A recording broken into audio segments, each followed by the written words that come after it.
ಪೂರ್ತಿ ಕುತ್ಕೊಳಕ್ ಆಗ್ತಾ ಇಲ್ಲ ಅಂತ ಎತ್ತಡಕ್ಕೆ ಹೋಗ್ಲಾರ್ದಂಗೆ ನನ್ನ ತಾತನವರು ಶಕ್ತಿನೇ ಹಿಡಿದಿಟ್ಟು ಕುಂದಿಸಿದ್ ನಮಗೆ. ಅಂದಾಗೆ ತಾತನವ್ರು ಹೇಳಿದ್ರು, ಅದು ಪೂರ್ತಿ ವಿಷಯ ಏನಂತಂದ್ರೆ, ನಾನು ನಮ್ಮಮ್ಮವ್ರ ಊರು ಇದೆ ಉಪ್ಸಾಗರನೆ, ಪುಟ್ಟಿ ವೀರಣ್ಣ ತಾತ.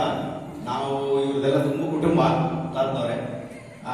ಎಷ್ಟೊಂದು ಹೆಣ್ಮಕ್ಳಿಗೆ ಇವರು 6 ಮಂದಿ ಹೆಣ್ಮಕ್ಳು, 1 2 ಗಂಡ್ಮಕ್ಳು, ಎಲ್ಲರೂ ಮೊಮ್ಮಕ್ಳಿದ್ದಾರೆ. ಆದ್ರೆ ನನ್ನ ಈ ತರ ಒಂದು 5 ತಿಂಗಳಿಂದ ಎತ್ಕೊಂಡ್ ಬಂದಿದ್ರು ದೊಡ್ಡ ತಾತನವ್ರ ಹತ್ರ. ನೀನ್ ಹೇಳಮ್ಮ ಅವ್ರ ಬಗ್ಗೆ ಅಂತಾನೆ ಕೇಳಿದ್ರೆ ಅವರು ಅವಾಗ ಈಗ ಗೌರ್ಮೆಂಟ್ ಮಗ ಹೆಂಗ್ ಹೇಳಿದ್ರು ಅವ್ರು ತಿಳಿದು ತಾತನವ್ರಿಗೆ ಏನ್ ತಿಳಿತೋ ಗೊತ್ತಿಲ್ಲ. ನನಗೆ ಹೇಳಿದ್ರೆ ನಾನು ನೋಡಿ ಇವ್ರಪ್ಪ ನಮ್ಮ ತಾತ ಅವರು ನಮ್ಮಮ್ಮ ಬಂದಾಗೆ ಇವರು ತಲೆಯಲ್ಲಿ ಚಕ್ರ ಇದೆ, ಈಗ ಆಕಾಶದಾಗ ಆಗ್ತಾನೆ ಒಂದು ವಯಸ್ಸಿನಲ್ಲಿ ಅಂತ ಹೇಳಿದ್ರೆ ತಾತ. ಹಂಗಾಗಿ ನಾನು ಒಳ್ಳೆ ವಿದ್ಯಾಭ್ಯಾಸ ನಮ್ಮವ್ರು ಕೊಡಿಸಿದ್ರಿಂದ ಬೆಂಗಳೂರಲ್ಲಿ ಇಂಜಿನಿಯರಿಂಗ್ ಮಾಡಿದೆ. ಅದಾದ್ಮೇಲೆ ಈಗ ನಾನು 7 ದೇಶ ಸುತ್ತ ಬಂದಿದ್ದೀನಿ. Singapore, Australia, Dubai. ಈಗ 7 ದೇಶ ಆದ್ಮೇಲೆ ಇವಾಗ ನಾನು ಇಲ್ಲಿ ಇಂಡಿಯಾದಲ್ಲೇ ಡೆಲ್ಲಿ ಕೆಲಸ ಮಾಡ್ತೀನಿ, ಹರಿಯಾಣದಾಗೆ. ಎಲ್ಲ ತಾತನವರ ಆಶೀರ್ವಾದ. ಪ್ರತಿ ವರ್ಷನೂ ಕಾಣಿಕೆ ನಾವು ನಮ್ಮಮ್ಮವರು ಮಾಡ್ತಾ ಇದ್ದಾರೆ, ಅದನ್ನ ನಾವು ಮುಂದುವರ್ಸ್ಕೊಂಡು ಹೋಗ್ತೀವಿ. ನಮ್ಮ ಅಲ್ಲಿ ಗಂಗಾವತಿ ನಮ್ಮ ತಂದೆಯವರು ಅಣ್ಣೂರು ಗೌರಮ್ಮ ಅವರು ಅಂತ ಅಲ್ಲಿ 7 ಎಕರೆ ದಾನ ಮಾಡಿದ್ದೀವಿ ನಾವು. ಅಲ್ಲಿ ನಮ್ಮ ಈಗೂ ಅಣ್ಣೂರು ಗೌರಮ್ಮ ಕ್ಯಾಂಪ್ ಅಂತ ಈಗ HG ರಾಮುಲಿ ಮಾಡಿದ್ದಾರೆ, ಅದು ನಾವು ದಾನ ನಮ್ಮಮ್ಮನ ಹೆಸರು ಐತ್ರಿ. ಚೆನ್ನಾಗಿ ಹೀಗೆ ಇರಲಿ ಅಂತ ಬಯಸ್ತೀನಿ.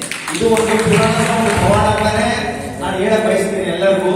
ಆಮೇಲೆ ಇನ್ನೊಂದು, ಲಾಸ್ಟ್ ಟೈಮ್ ನಾನು ಇದು ಪಾಠಶಾಲೆ ಆರಂಭದಾಗ ಬಂದಿದ್ವಿ, ಅದೊಂದು ಪುಣ್ಯ ನಮ್ಗೆ. ಇಲ್ಲಿರೋ ಮಕ್ಕಳಿಗೆ ಒಂದು ಏನಂತ ಹೇಳೋದಂದ್ರೆ, ಶ್ರದ್ಧೆಯಿಂದ ನಿಮ್ಮ ತಂದೆ ತಾಯಿಗಳು ಬಿಟ್ಟಿರ್ತಾರೆ, ನೀವೆಲ್ಲ ವಿದ್ಯಾಭ್ಯಾಸ ಏನೇನೈತಿ ಅದನ್ನ ಯಾವಾಗಲೂ ಅದನ್ನ ಮನಸ್ಸನ್ನ ಇಟ್ಕೊಂಡು ನಮ್ಮ ತಂದೆ ತಾಯಿಗಳು ಎಲ್ಲಿ ಕಳಿಸಿದ್ದಾರೆ ಅದಕ್ಕೋಸ್ಕರ ನಾವು ಬಂದಿದೀವಿ. ಏನ್ ಗುರುಗಳು ಹೇಳ್ಕೊಡ್ತಾರೆ ಅದನ್ನೆಲ್ಲ ಚಾಚು ತಪ್ಪದಾಗಿ ಮಾಡ್ರಿ, ಮುಂದುವರಿರಿ. ಎಲ್ಲ ತಾತನ ಆಶೀರ್ವಾದ ಎಲ್ಲರಿಗೂ ಇದ್ದೇ ಇರುತ್ತೆ. ಜಯವಾಗಲಿ ಎಲ್ಲರಿಗೂ. ಅದ್ಭುತವಾಗಿ ನಮ್ಮ ತಾತನವ್ರು ಹೇಳಿದ್ದಾರೆ.